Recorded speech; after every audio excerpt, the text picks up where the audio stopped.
Well, there's mixture. And I like to use architecture as an example.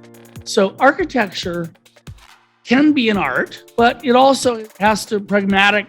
Most buildings in the world are not great art. Most buildings are made to keep the weather out, period, and be cost effective or whatever. But occasionally you can build these amazing buildings. So if you look at an architect like Frank Gehry and his Bilbao Museum with these soaring curves, you can't build that unless you understand structural engineering very well.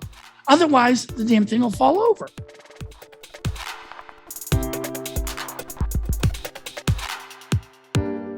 Now, in cooking, we call that a recipe.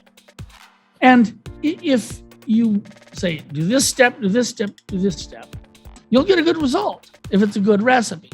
But as you deviate more and more from the recipe, if you don't understand what made that recipe work, you're eventually going to get something that failed.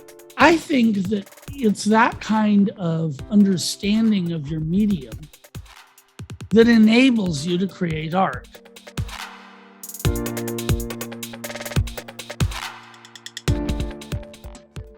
Most food, just like most architecture, is prosaic. It's because someone's hungry. It's because they just want to refuel. And that's fine. But we know that food can be an art. It can capture our thoughts and emotions.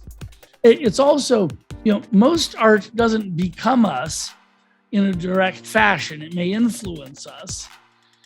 Food does become us, at least if you put on weight